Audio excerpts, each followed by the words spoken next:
मेरी आवाज आ रही है ना? यस भैया। ओके।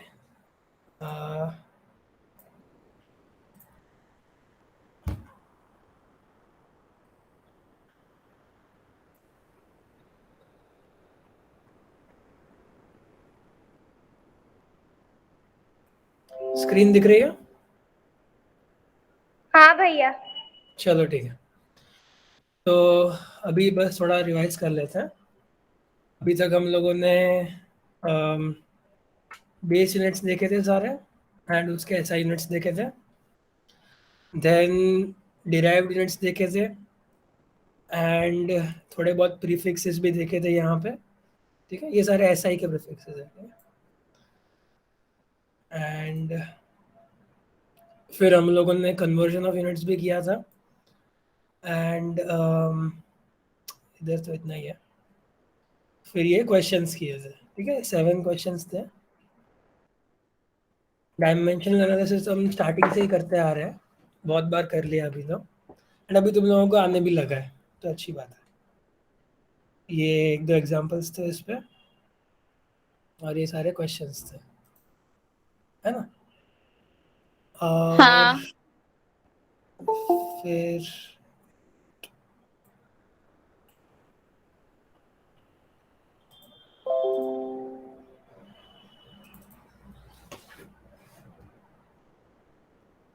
फिर हम लोगों ने टेक्स्ट बुक में टॉपिक वाइज देख लिया था कि क्या क्या किया है हमने। So basically fundamental quantities, derived quantities, फिर system of units, and then plane angle, solid angle. ठीक है, ये सॉलिड एंगल में अभी ज़्यादा फोकस करने की ज़रूरत नहीं है, क्योंकि वो अभी ज़्यादा आएगा नहीं। बस ये एक फॉर्मूला याद रख लो, और इस फॉर्म में याद मत रखना, टाउ इक्वल टू a/r² में याद रखो। इसको टाउ बोलते हैं, ठीक है?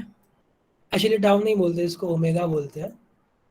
ठीक है, अभी इतना फर्क नहीं पड़ रहा, ये बस रिप्रेजेंटेशन है। ये जो हेडफोन्स बने हुए हैं ना, हेडफोन्स, ये सॉलिड एंगल का रिप्रेजेंटेशन है, इसको ओमेगा बोलते हैं। जैसे इसको थीटा बोलते हैं ना, वैसे इसको ओमेगा बोलते हैं। ठीक है, एंड ये जो है, अच्छा तुम लोगों को टेक्स्ट बुक्स मिली अभी तक? नहीं भैया, कल बोला जाएगी।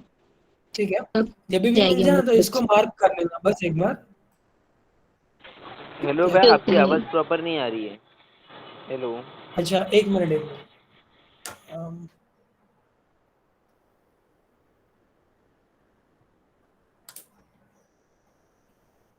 अभी आ रही है आवाज़ प्रॉपर?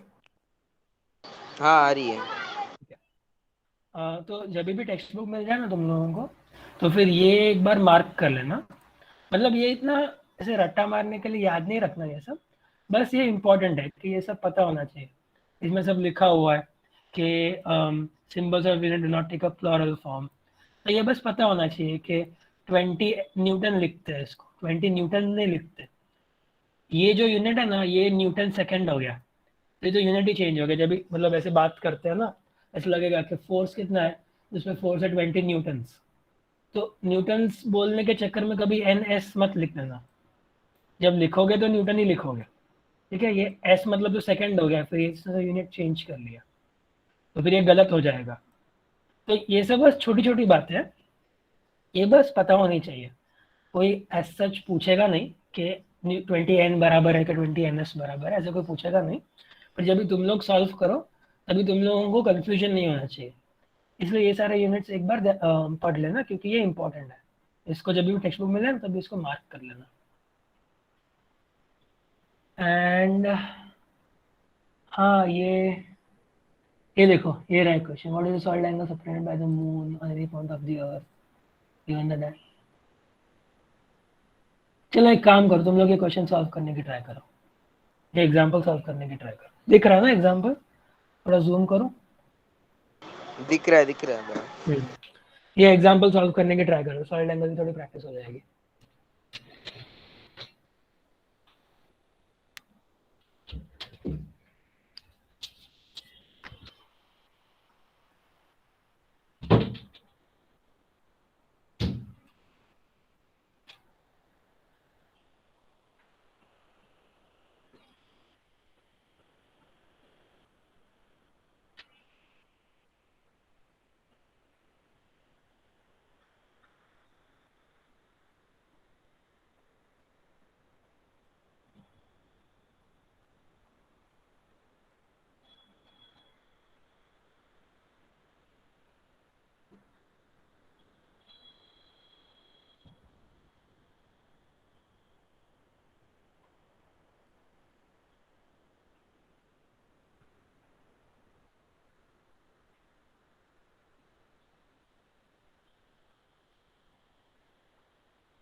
हो रहा है किसी का?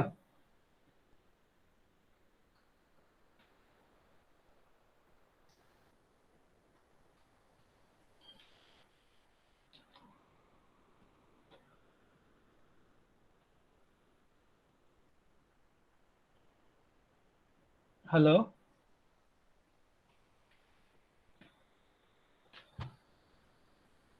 आवाज आ रही है ना मेरी?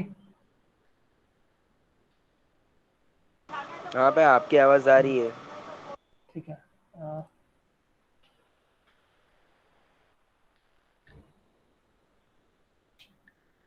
चलो कर लो, और 2-3 मिनट ट्राई कर लो, किसी का हो जाए तो बोलना।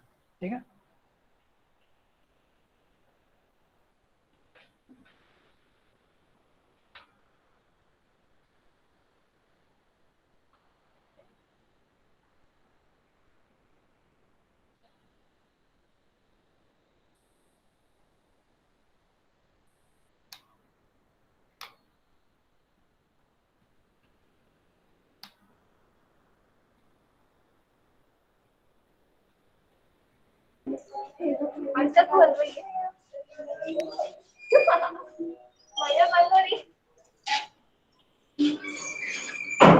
हेलो? कोई डाउट है क्या?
हेलो?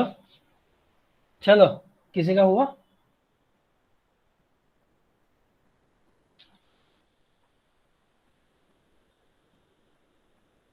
हेलो? नहीं भैया। चलो ठीक है। कोई बात नहीं, ये मून सन मून वाले पहली बार कर रहे होगे ना प्रॉब्लम्स? पहले किए हैं ऐसा कोई सन मून ऐसे कुछ लेके? एक्चुअली भैया हम लोगों ने ये सब 9th में ही किया था जो किया था। उसके बाद 10th में तो सारे के सारे क्वेश्चंस हम लोगों के मतलब क्वेश्चन से हटा दिया गया था। अच्छा, ठीक है ठीक है। तो चलो इधर कर लेते हैं। हम्म, हम्म, तो देखो, जब भी जैसे ये क्वेश्चन में क्या दिया था? उसका डायमीटर 340 सॉरी सॉरी 34 हाँ, ठीक है। ऐसे कुछ। तो एंगल, सबसे पहले हम लोग क्वेश्चन समझते हैं, ठीक है। Angle subtended by the moon at any point of the अर्थ, इसका क्या मतलब हुआ? इसका ये मतलब हुआ कि जैसे ये अर्थ है, ठीक है, ये रहा अर्थ और ये रहा मून। तो angle subtended by the moon on any point of the अर्थ का मतलब हुआ कि अगर मैं कोई भी पॉइंट पे खड़ा रह जाऊं अर्थ के, और वहां से ऐसे दो टैंजेंट्स बना दूं, ठीक है, इसको सर्कल्स मान लो,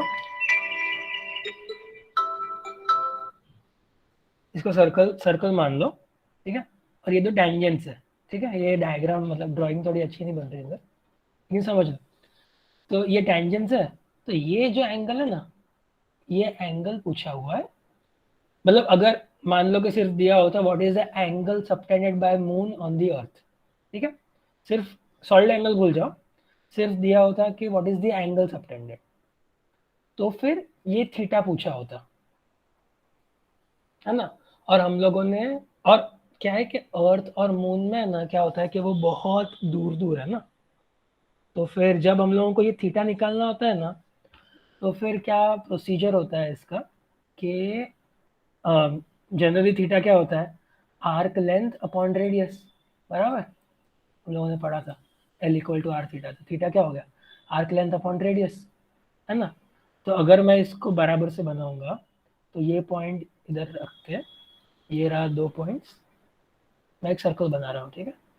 तो फिर ये हो जाएगा वो आर्क लेंथ का एल, और ये हो जाएगा रेडियस आर, ठीक है। और मून का हमको क्या दिया हुआ है, ये दिया हुआ है डायामीटर, ये दिया हुआ है, ठीक है। आर्क लेंथ एल ये है, लेकिन हम लोगों को दिया हुआ है ये डायमीटर। तो हम लोग क्या करते हैं, ये अप्रोक्सीमेट करते हैं कि जो आर्क लेंथ का लेंथ है ना, वो ये डायमीटर के लेंथ के इक्वल है। क्योंकि जो अर्थ और मून और सन जब प्लैनेटरी मोशन आ जाए ना क्वेश्चन में, जब अर्थ मून ये सब आ जाए ना, तो ये रेडियस है ना, मतलब जो distance distance between earth and moon, ये बहुत बड़ा होता है। मतलब इसके कंपैरिजन में, जैसे नोटेशन में देखो तो फिर आर बहुत ज़्यादा बड़ा होगा एल से, है ना। तो फिर इसको एल लिखो चाहे डी लिखो, कोई ज़्यादा फर्क पड़ेगा ही नहीं, थीटा का आंसर ऑलमोस्ट सेम ही आएगा। 4th 5th डेसिमल में जाके फर्क पड़ेगा, और उतना फर्क हमको चलता है, हम लोगों को उतना फर्क से कोई ज़्यादा प्रॉब्लम नहीं होता। तो इसीलिए जो ऐसे क्वेश्चन सॉल्व करे, तो फिर ये जो आर्क लेंथ है इसको डी मान लेते हैं, ठीक है। तो अगर इन लोगों ने पूछा होता कि what is the angle subtended by the moon on any point of the अर्थ, तो फिर आंसर आ जाता L/R, ठीक है। लेकिन अभी इन लोगों ने एंगल तो नहीं पूछा, इन लोगों ने तो सॉलिड एंगल पूछा है। तो फिर सॉलिड एंगल में अभी तुम लोगों को थोड़ा इमेजिन करने में प्रॉब्लम होगा, क्योंकि तुम लोगों को इतना 3D और सॉलिड्स अभी तक आया नहीं है। इसीलिए मैंने बोला था कि सॉलिड एंगल अभी बिल्कुल भी इंपॉर्टेंट नहीं है, क्योंकि तब तुम लोगों के लिए बहुत टफ हो जाएगा अभी। लेकिन ऐसे जो बेसिक बेसिक क्वेश्चन है वो सॉल्व करने आने चाहिए। तो सॉलिड एंगल का फॉर्मूला क्या होता है, tau equal to area upon radius का स्क्वायर। तो इसमें एरिया हम लोग कौन सा लेंगे, तो इसमें अगर तुम लोग 3D में इमेजिन करोगे ना, तो फिर ये ऐसे, तो समझाओ मैं, कोन जैसा है, ठीक है। मतलब अगर मैं इसको 3D मान लूँ पूरे फिगर को, तो फिर ये मून है, ये मून है, और यहाँ से पूरा ऐसे सबटेंड हो रहा है एंगल। तो अगर तुम लोग ऐसे देखोगे तो बहुत सारे टेंजेंट्स बना लो हर एक प्लेन में, तो फिर एक कोन बन जाएगा। मतलब अगर किसी को समझ में आ रहा है तो सुन लो, खाली ज़्यादा इंपॉर्टेंट नहीं है। तो एक कोन बन जाएगा, ठीक है, इसका सॉलिड एंगल। तो फिर भैया आपका एरो ही नहीं दिख रहा। हाँ अभी दिखा। अरे मैं एक्शन कर रहा था, मैं वीडियो में दिखा रहा था, लेकिन ठीक है देख लो, इधर से ही कर लेता हूँ। ये मून का मैंने बस एक क्रॉस सेक्शन लिया, ठीक है। ये मून का ये वाला प्लेन ले लिया, ये वाले प्लेन को मैंने, ये वाला प्लेन बना रहा हूँ, ठीक है, एक अलग एंगल। तो फिर जब मैं इसका ऐसे लूँगा, ये अर्थ है, ठीक है, ये रहा अर्थ, और ये रहा वो अर्थ का पॉइंट जहाँ से हम लोग एंगल देख रहे हैं। तो फिर ये एक कोन बन जाएगा। जो ये प्लेन है ना, ये प्लेन, ये बेसिकली ऐसे सर्कल में है ना, तो फिर मैं उसको इसके साथ देखूंगा, इस डायग्राम के साथ, तो फिर ये ऐसे एक कोन बन जाएगा, ठीक है। और हम लोग मतलब इसको एक प्रॉपर स्फेरिकल शेप देने के लिए ये ऐसे होता है, तो इस छोटे से शेप को बोलते हैं हेमिस्फीयर। ये बेस है और ये उसका वो है। ज़्यादा डिटेल्स में जाने की ज़रूरत नहीं है, मैं बस उन लोगों को कहाँ से मतलब कैसे आ रहा है ये बता रहा हूँ। तो फिर जो सॉलिड एंगल होता है ना, वो इसका एरिया होता है। ये जो कर्व सरफेस है ना, जो मून का पिछला पार्ट है, मतलब यहाँ पे क्या हो जाएगा, जैसे ये दो टेंजेंट्स है, तो ये जो पीछे वाला पार्ट है ना, इसका कलर चेंज हो रहा है क्या, हाँ, तो ये जो पीछे वाला पार्ट है ना मून का, तो इसका जितना भी एरिया है ना वो आ जाएगा इसमें। ये टेंजेंट्स जहाँ पे कट कर रहा है उसके पीछे वाले पार्ट का जो एरिया है, वो एक्चुअली ये वाला ए होता है। जो हम लोग ये ए लिखते हैं ना, ये वाला एरिया होता है। लेकिन क्योंकि ये इतने दूर दूर है ना, ये रेडियस इतना बड़ा है कि जब मैं एरिया बाय रेडियस का स्क्वायर करूंगा ना, तो फिर हम लोग इस एरिया को, ये ए को, हम लोग ये स्मॉल ए रिप्रेजेंट कर रहा हूँ मैं, इसके साथ रिप्लेस कर सकते हैं, जो ये है इसको हम लोग मान सकते हैं कि ये दोनों अप्रोक्सीमेटली इक्वल है। ठीक है, तो मुझे तो इसका डायमीटर दिया हुआ है ना मून का, तो इसका एरिया तो इजीली निकल जाएगा पाई आर स्क्वायर, है ना। अगर डायमीटर के टर्म में चाहिए तो फिर पाई डी स्क्वायर बाय 4। तो फिर इसका एरिया तो इजीली निकल जाएगा। एक्चुअल में सॉलिड एंगल का एरिया ये होता है, लेकिन क्योंकि ये अर्थ और मून वाला प्रॉब्लम है जहाँ पे सारे बहुत दूर दूर होते हैं, इसलिए चाहे ये एरिया लो चाहे ये एरिया लो, आंसर सेम ही आएगा। इसीलिए हम लोग ये एरिया कंसिडर करते हैं। तो मैं बस तुम लोगों को सिमिलैरिटी दिखा रहा था कि जब तुम लोग अर्थ और मून में सिर्फ एंगल सबटेंडेड पूछ लो कोई, तो फिर तुम लोग क्या कर दोगे, डायमीटर बाय रेडियस, यहाँ पे डायमीटर लिख देता हूँ, ठीक है, सेम ही है, डायमीटर बाय रेडियस कर लोगे तुम लोग अगर ये वाला एंगल पूछा है तो। लेकिन अभी ये वाला सॉलिड एंगल पूछा है ना, ये वाला सॉलिड एंगल पूछा है, तो इसलिए तुम लोग क्या करोगे, एरिया बाय रेडियस का स्क्वायर। तो ये वाला एरिया होता है वैसे तो, लेकिन हम लोग अप्रोक्सीमेट करते हैं उसको ये वाले एरिया के लिए। तो बेसिकली इस क्वेश्चन में क्या होगा, टाउ की वैल्यू आ जाएगी पाई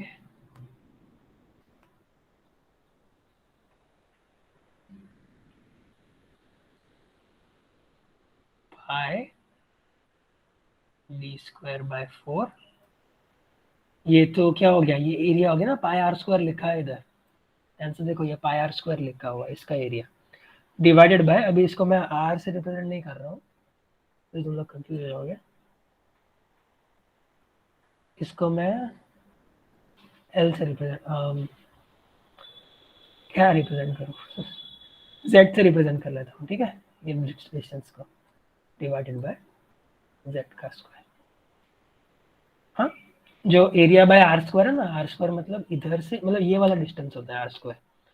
आर क्या होता है, मतलब चलो ये आर क्या होता है बेसिकली, ये जो है ना, ये एक बड़ा सा स्फीयर है, ये एक बड़ा सा स्फीयर है, बहुत मेसी हो गया डायग्राम।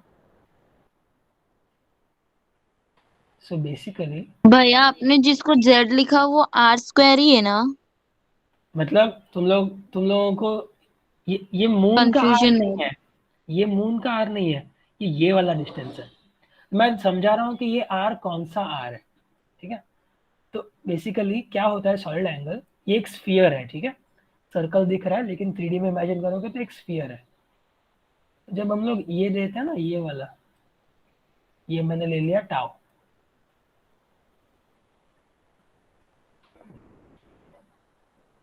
ले लिया टाउ, तो फिर और मतलब तो बेसिकली ये वाले एरिया की बात होगी, जब भी हम लोग टाउ की बात करें ना एरिया की, और ये वाले एरिया की, ठीक है, और ये वाले रेडियस की बात होगी, जो इस बड़े से स्फीयर का रेडियस है।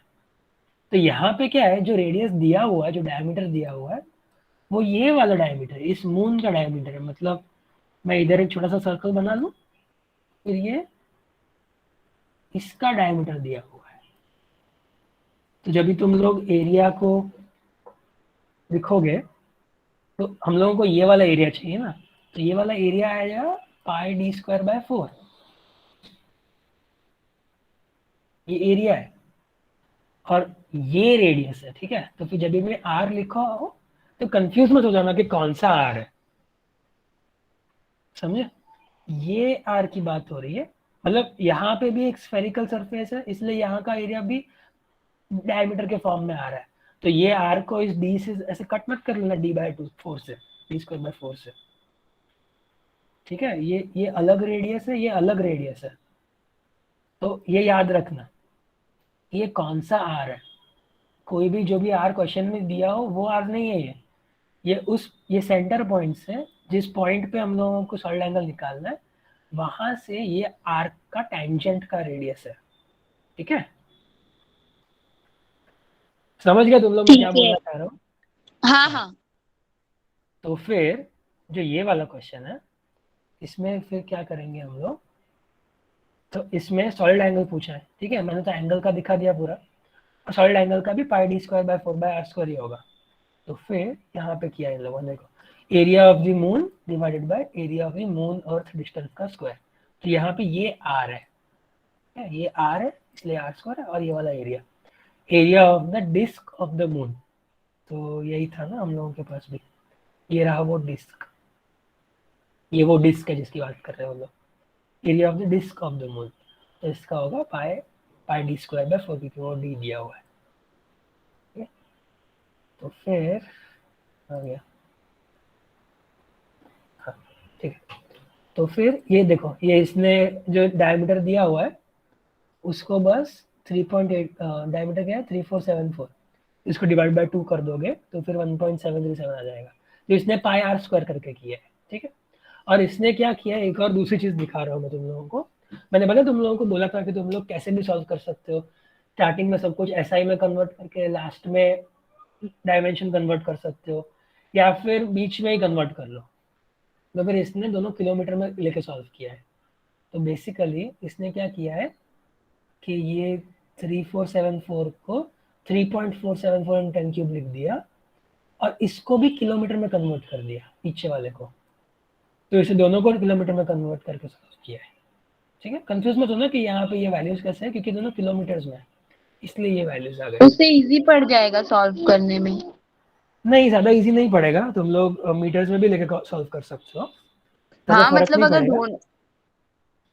दोनों में से मतलब एक में कन्वर्ट कर देंगे तो अच्छा है, फिर डाउट नहीं रहेगा। तो अगर ऐसे करना है तो फिर मीटर्स में ही कन्वर्ट करो, क्योंकि हमेशा ऐसा यूनिट्स में ही कन्वर्ट करने का वही सबसे बेस्ट सेफेस्ट वे होता है। तो 10 की पावर ज़्यादा आ जाएंगी वो अलग बात है, लेकिन बहुत बार ऐसे होता है कि तुम लोग नॉर्मल क्वेश्चन सॉल्व कर रहे हो, जैसे किसी ने पूछ लिया कि फोर्स कितना है, ठीक है, और उसमें फोर्स फोर्स के अलग अलग फॉर्मूले होते हैं। तो एक फॉर्मूला ये भी होता है कि मतलब बेसिकली फोर्स में अभी मास इनटू एक्सेलरेशन होता है, तो कभी कभी एक्सेलरेशन वो लोग किलोमीटर पर आर में दे देंगे, किलोमीटर पर आर स्क्वायर में। तो तभी तुम लोग अगर कन्वर्ट करना तुम लोगों को याद नहीं आएगा, तो फिर तुम लोग फोर्स को न्यूटन में लिख दोगे, लेकिन एक्चुअली उसके यूनिट्स न्यूटन नहीं है, उसके किलोमीटर पर आर स्क्वायर लेंथ है, तो फर्क पड़ जाएगा। इसीलिए जब भी तुम लोगों को कोई भी क्वांटिटी दिखे ना क्वेश्चन में, सबसे पहले ऐसा यूनिट्स में कन्वर्ट कर लेने का, क्योंकि आंसर फिर इजीली लिख सकते हो, तभी तुम लोगों का आंसर में गलती नहीं होगा, ठीक है। तो ये मेरा एडवाइस है, मतलब तुम लोग किलोमीटर में भी कर सकते हो, कोई प्रॉब्लम नहीं है मैं भी किलोमीटर में ही करूँगा कभी कभी तो, लेकिन बस तुम लोग बिगिनर्स हो, मतलब इनिशियली पहली बार के लिए इतने सारे क्वेश्चंस कर रहे हो ये सब यूनिट्स कन्वर्जन में, तो फिर गलतियाँ ज़्यादा होती है इस टाइम पे। तो गलतियाँ कम कैसे हो, इसके लिए मीटर्स में कन्वर्ट करना चाहिए, लेकिन इन लोगों ने किलोमीटर्स में ही कन्वर्ट करके किया, तो ऐसे भी कर सकते हो, उसमें कोई प्रॉब्लम नहीं है, ठीक है। और फिर आंसर लिखो तो फिर ये एस आर मत भूलना, क्योंकि स्टेयर रेडियन है इसका यूनिट, याद है यहाँ पे लिखा हुआ है, इसका यूनिट स्टेयर रेडियन है, ये रहा। तो फिर ये यूनिट लिखा दिया हम लोगों ने, स्टेयर रेडियन। तो फिर ऐसे होते हैं बेसिकली सॉलिड एंगल्स के क्वेश्चन, जो तुम लोगों को अभी आएंगे, बाद में थोड़े कॉम्प्लेक्स क्वेश्चन आएंगे, लेकिन उसका तभी का तभी देख लेंगे। अभी हमको कोई ज़रूरत नहीं है इतने कॉम्प्लेक्स क्वेश्चंस करने की, ये इजी फॉर्म ऑफ क्वेश्चंस होते हैं।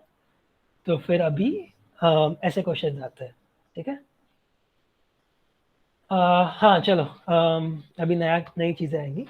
तो फिर किसी को भी लास्ट क्लास से या फिर अभी का ये क्वेश्चन है, कुछ भी डाउट है अभी तक में, कुछ भी डाउट है तो पूछ लो अभी।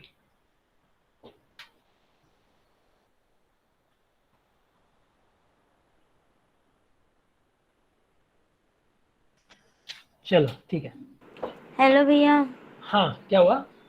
भैया आपने स्टार्टिंग से जो भी पढ़ा है वो आप एक बार रिटर्न से एक्सप्लेन कर सकते हो, बिकॉज मैं बीच में आई ना तो मुझे नहीं समझा इतना। ये सब की बात कर रहे हो क्या? स्टार्टिंग से। मतलब ये स्लाइड्स की बात कर रहे हो कि क्या क्या कवर हुआ है अभी तक? हाँ। ठीक है, अभी तक बेस यूनिट्स कवर हुए हैं, एंड मतलब पहले के क्लासेस में थी ना, पहले के क्लासेस अटेंड किए थे ना? नहीं भैया, बिकॉज मेरे पास फ़ोन नहीं था ना, तो मैंने आज से ही लेक्चर ज्वाइन किया है। अच्छा, तो एक काम करना, देखो अभी तो मैं जो भी बोलूँगा इतना समझ में नहीं आएगा, तो फिर एक काम करना, अभी तो क्या है कि ये वीक का ये लास्ट लेक्चर है, अभी लेक्चर्स नेक्स्ट वीक में होंगे, यस तो फिर तब तक के लिए बहुत सारा टाइम है। तो फिर गूगल ड्राइव पे सारे लेक्चर्स अपलोड किए हुए हैं, तो फिर वहाँ पे जाके लाइन में सारे लेक्चर्स देख लेना, ओके तो फिर सारे डाउट्स सॉल्व हो जाएंगे। और उसके बाद कुछ भी डाउट्स हो तो फिर नेक्स्ट लेक्चर में मुझे पूछ लेना, ठीक है। यहाँ पे मैं फास्ट फास्ट दिखा दूंगा लेकिन फिर समझ में नहीं आएगा, तो फिर यही बेटर होगा कि ये ओके लेक्चर में भैया रिकॉर्ड ही हो रहा है तो फिर ये भी चला जाएगा, तो फिर देख ओके लेना, और नेक्स्ट क्लास में कुछ भी डाउट्स हो तो फिर मुझे पूछ लेना, ठीक है। ओके भैया थैंक यू। ओके, किसी और को कोई डाउट्स है अभी तक जो भी पढ़ा है उसमें? भैया डाउट्स तो जब बुक आएगी तभी पता चलेगा। हाँ ठीक है, कोई बात नहीं, वहाँ पे तभी सॉल्व कर लेंगे। तभी बुक्स में क्या हाँ लास्ट में क्वेश्चंस भी होते हैं, तो फिर वो सब भी तुम लोगों को दूंगा मैं सॉल्व करने के लिए, उसके साथ डाउट्स हाँ भी ठीक है आएंगे, तो भैया। फिर हाँ, तो फिर तभी के तभी सॉल्व कर लेंगे, ठीक है। चलो, ये पैरेलैक्स है ना, मेरी यूनिट्स में मेरी सबसे फेवरेट चीज़ है ये पैरेलैक्स। हम लोगों को यूनिट्स में नहीं पढ़ाया था, हम लोगों को ऐसी अलग जगह पे पढ़ा दिया था, लेकिन ये बहुत मस्त चीज़ है, ठीक है। सब लोग मेरे वीडियो को देखना अभी। तो पैरेलैक्स क्या होता है कि एक ऐसी चीज़ होती है, हाँ, तो क्या होता है कि हम लोग है ना, जैसे हम लोगों का विजन जो है ना वो 3D विजन होता है, ठीक है। जैसे मैं इसको देखूंगा, फ़ोन को देखूंगा, तो रेक्टेंगल नहीं दिखेगा मुझे, क्यूबॉइड दिखेगा। तो हम लोग सारी चीज़ों को 3D में देखते हैं, ठीक है। तो लेकिन हमारी जो वन आई होती है ना, अगर मैं एक आँख को बंद कर दूँ और सिर्फ एक आँख से देखूँ ना, तो फिर वो आई 2D विजन दिखाती है कि हम लोगों को सब कुछ सिर्फ 2 डायमेंशनल में दिखेगा। लेकिन अभी तुम लोग बोलोगे कि मैं तो एक आँख बंद करके देख रहा हूँ लेकिन मुझे तो कबर्ड भी वैसा ही दिखाई दे रहा है, मुझे तो फ़ोन भी अभी भी कीबोर्ड ही दिख रहा है, वो सब चीज़ें तो बराबर दिख रही है, तो फिर 2D विजन कहाँ से हो? वो भी 3D विजन ही तो हुआ, कोई डिफरेंस दिख ही नहीं रहा है। एक आँख को बंद करोगे अगर, तो आजू बाजू देखो, कोई डिफरेंस दिखेगा ही नहीं। तो वो एक्चुअली क्या होता है कि डिफरेंस इतना ईजिली नहीं दिखता है, वो एक्चुअली एक व्यू पे डिपेंड करता है, जो थोड़ी एडवांस चीज़ है, जो तुम लोगों को इतना पता नहीं चलेगा। लेकिन मैं एक सिंपल एग्जांपल देता हूँ, ठीक है।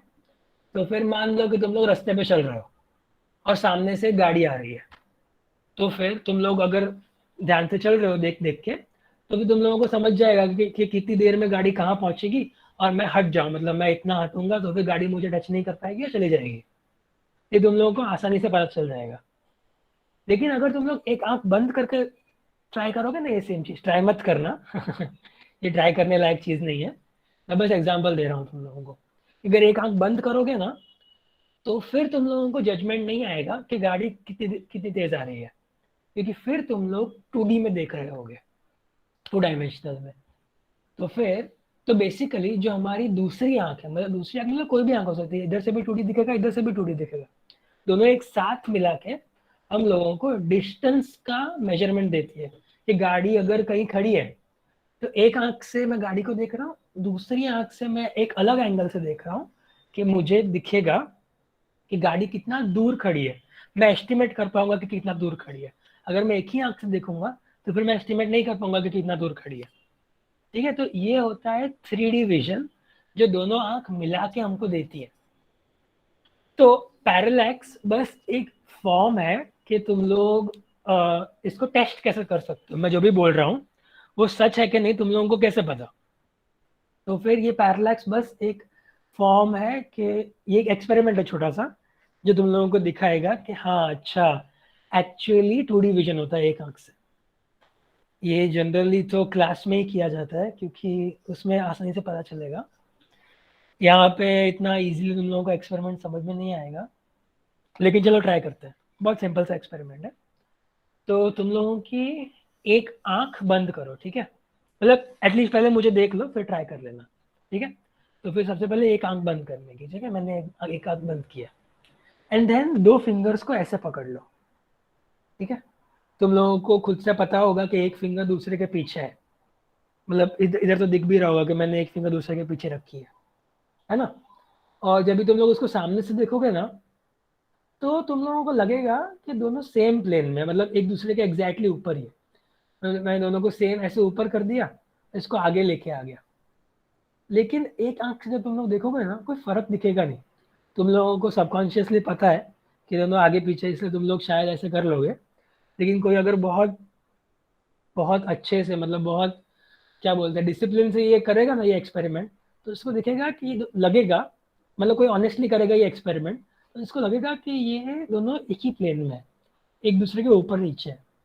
एंड देन अगर मैं अपने हेड को टिल्ट करूँ एक साइड पे और दूसरे साइड पे टिल्ट करूँ, तो जो फिंगर मुझसे दूर है ना, मतलब ये वाली फिंगर मेरे लिए जो मुझसे दूर है, हाथ तो ऐसे ही है, हाथ को नहीं हिला रहा हूँ मैं, बस हेड को ऐसे टिल्ट कर रहा हूँ, ठीक है।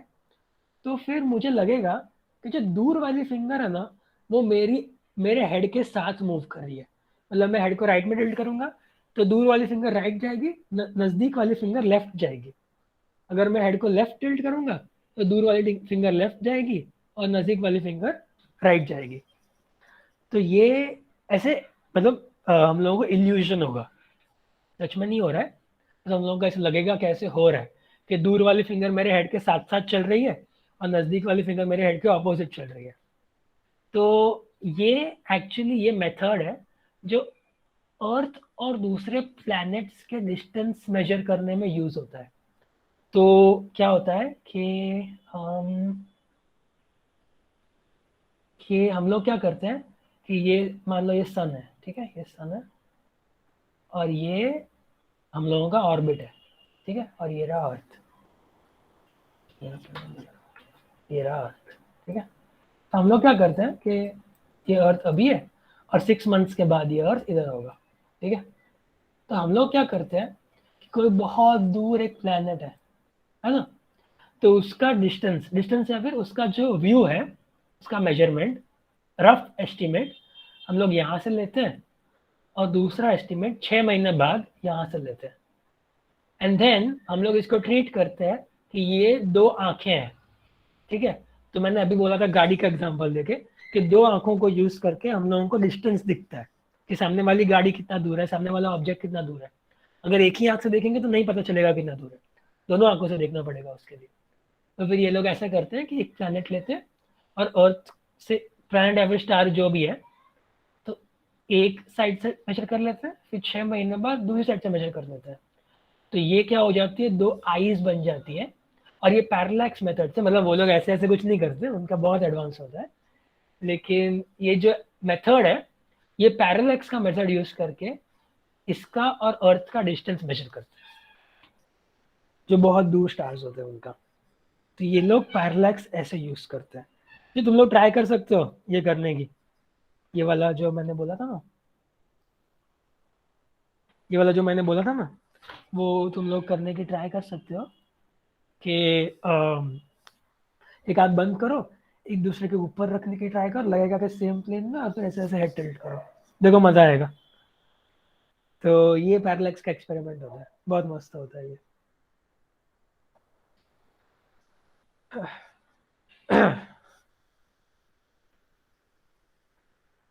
किसी का हो रहा है ये जो मैंने बोला, लग रहा है कि दूर वाला हेड के साथ जा रहा है, नजदीक वाला हेड के अपोजिट जा रहा है, किसी को लग रहा है ऐसा?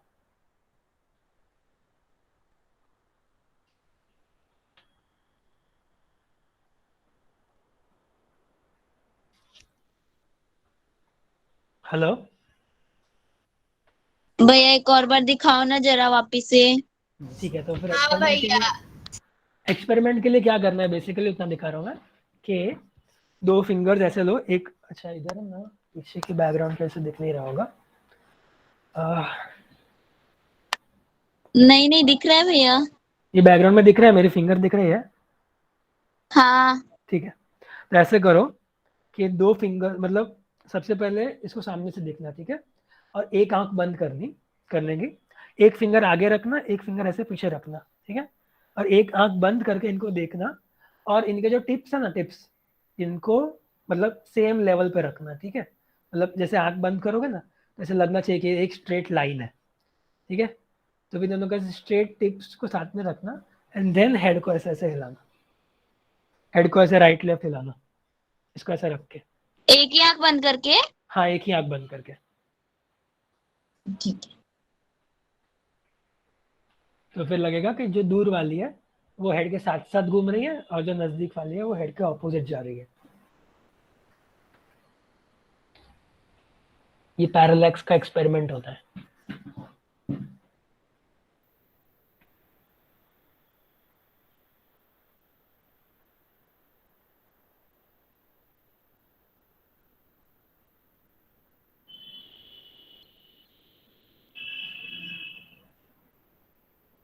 भैया दोनों आँख को एक एक बार बंद करके हेड को टर्न करना है क्या? नहीं नहीं, एक ही आंख को बंद करो, एक ही आंख को बंद करनी है एंड देन हेड को अलग अलग डायरेक्शन में टर्न करना है। एक ही आंख को बंद करना है और आंख को बंद ही रखना पूरा एक्सपेरिमेंट में। आंख चेंज नहीं करनी है, एक ही आंख बंद रहेगी और दूसरी आंख खुली रहेगी बस।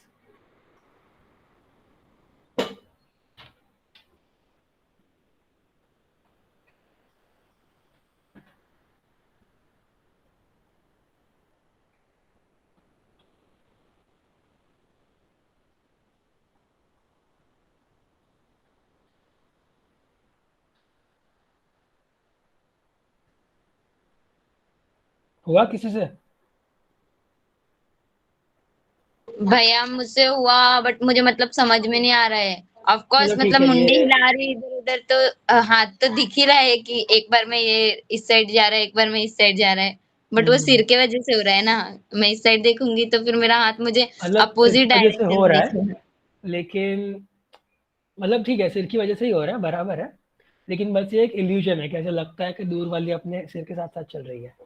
ये पैरालैक्स अच्छा की हाँ वजह से हो वैसे रहा है। हो रहा है। हाँ, अगर दोनों आंखों को खुली रखोगे ना तो फिर नहीं लगेगा, सिर्फ एक आंख को खुली रखोगे ना तो ही लगेगा। हाँ तो वैसा लगा मुझे। बस ठीक है, यही था एक्सपेरिमेंट। चलो, इसमें लिखा भी हुआ है, मैंने अभी पढ़ा, hold your hand in front, look at, ये यही लिखा हुआ है। तो ये कुछ भी नहीं है। और ये देखो लिखा हुआ है कि large distances such a distance of the planet of और a star from earth cannot be measured directly, so parallax method is used. तो वो यही था, ठीक है। तो देखो, तो यहाँ पे ये वापस यही आ गया जो हमने पहले क्वेश्चन भी कर लिया इस पे, और मैंने दिखाया भी था कि यहाँ पे ज़्यादा कुछ है नहीं, बस ये है कि ये डिस्टेंस मेजर कैसे होता है। तो फिर ये एंगल है और ये लेंथ है, तो वापस वही लगा दिया है, L equal to R theta, ठीक है। तो ये होता है लेंथ, है ना। मतलब इधर दिखा है कि d equal to B by theta, मतलब r equal to L by theta, जो भी। तो यही सेम फॉर्मूला वापस यूज हो गया ये d निकालने के लिए, जो हम लोगों ने अभी किया था ना इधर, यहाँ पे ये एग्जैक्टली वही किया है इन लोगों ने। हम लोगों ने थीटा निकालने के लिए किया था, इन लोगों ने d निकालने के लिए किया है, बस, ठीक है। तो डिस्टेंस टू स्टार्स, ये ठीक है, ये पढ़ लेना एक बार, कुछ लगे तो पूछ लेना। एंड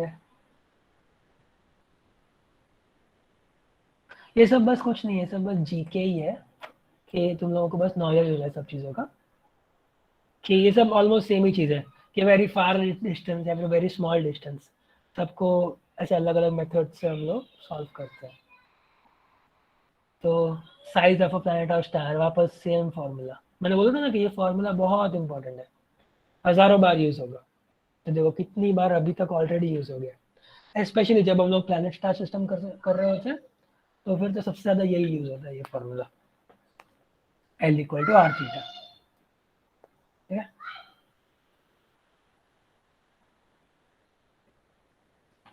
तो तो भैया हम लोग फिर नेक्स्ट चैप्टर का हम लोग जस्ट इंट्रोडक्शन आपने बोला था ना करवाने के लिए। हाँ, मतलब मैंने सोचा था कि तुम लोगों को ये मिल जाएगा, उसके बाद हम लोग एरर्स एंड डायमेंशंस करेंगे।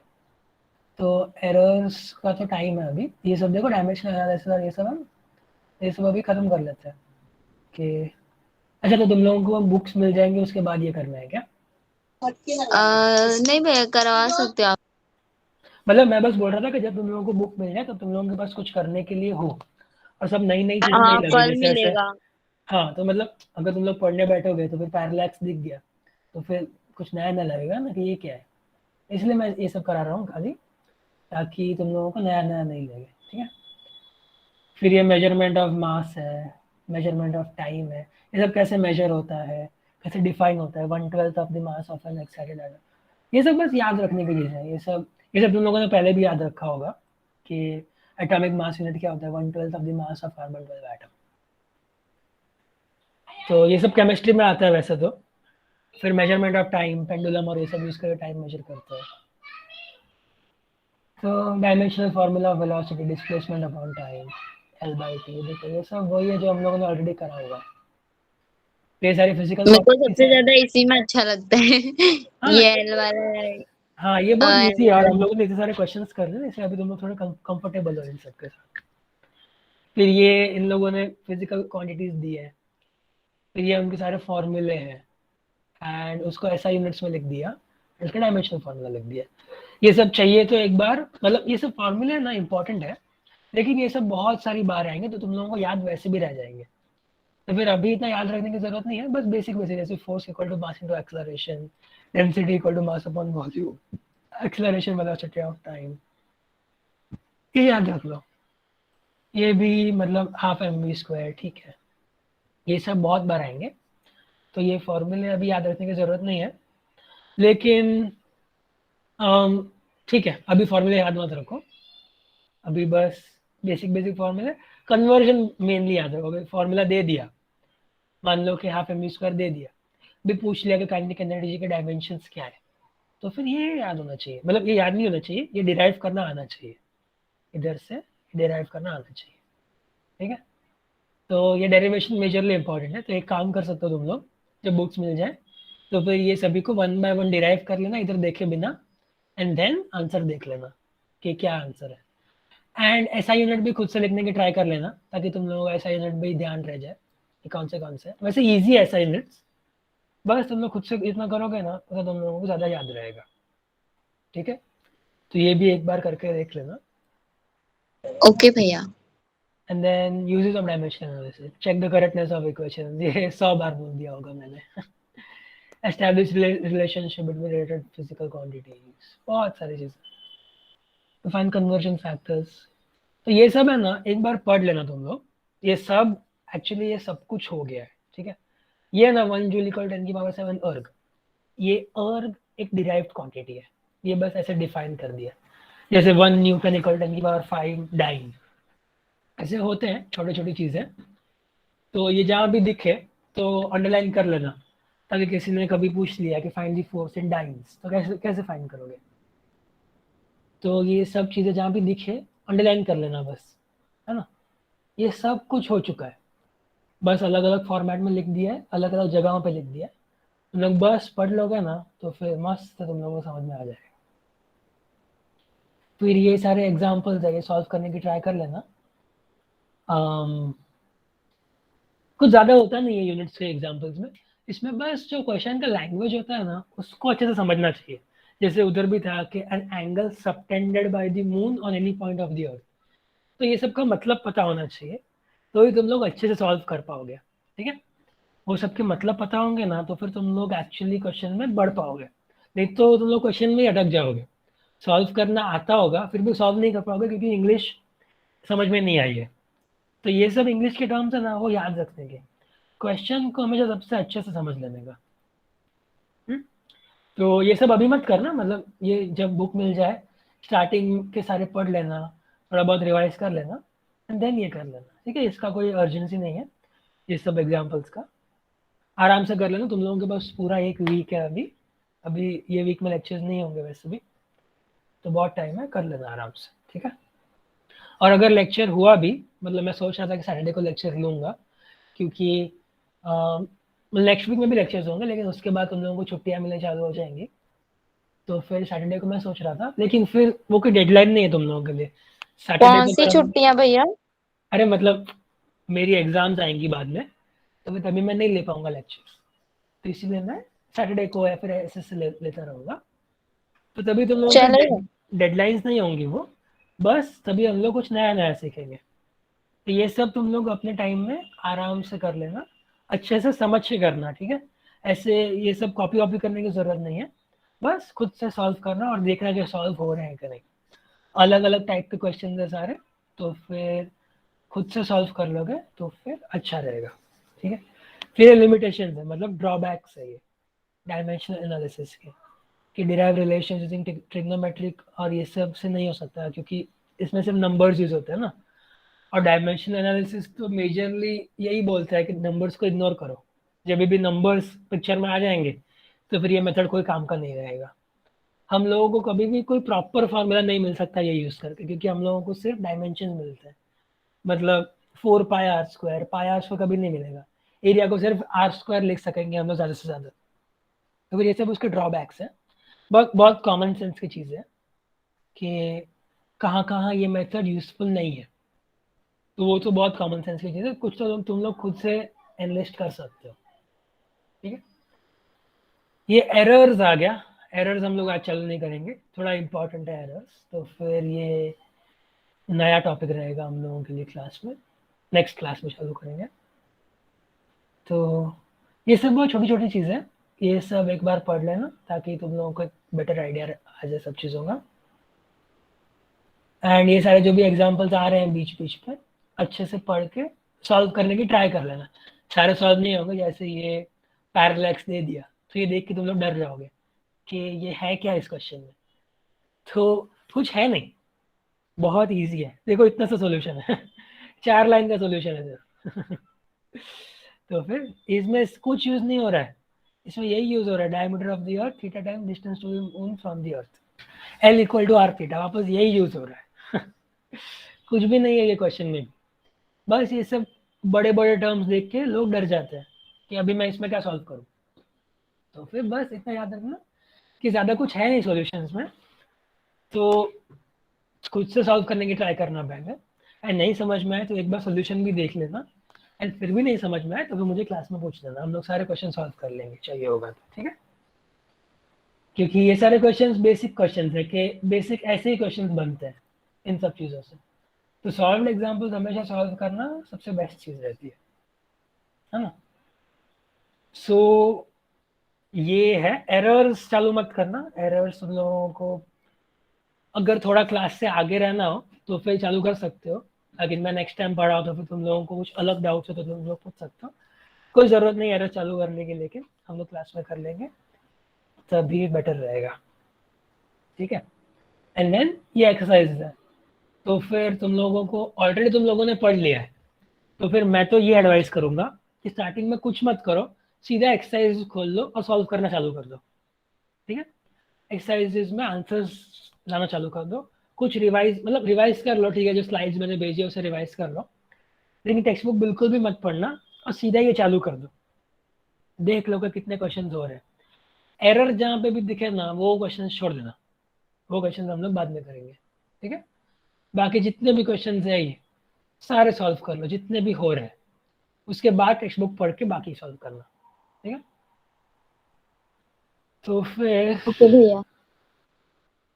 हाँ, अभी आज ऑलरेडी 1 घंटा हो गया है, मैं सोच रहा था कि 1.5 आवर का लूँगा, लेकिन अभी मुझे नया चैप्टर चालू नहीं करना है, तुम लोग थोड़ा ज़्यादा हो गया, ये सब भी तुम लोगों को पढ़ना है, एक्सरसाइज करना है, तो फिर आज के लिए इधर ही बस करते हैं, ठीक है। कोई भी डाउट्स हो तो पूछ लो, कोई भी चीज़ में अभी तक जो भी पढ़ा है हम लोगों ने यूनिट्स में, जहाँ पे भी कहीं भी डाउट्स हो तो पूछ लो, ठीक है। रिकॉर्डिंग स्टॉप कर रहा हूँ मैं इधर ही हूँ, पूछ लो तुम लोगों को कोई भी डाउट हो तो।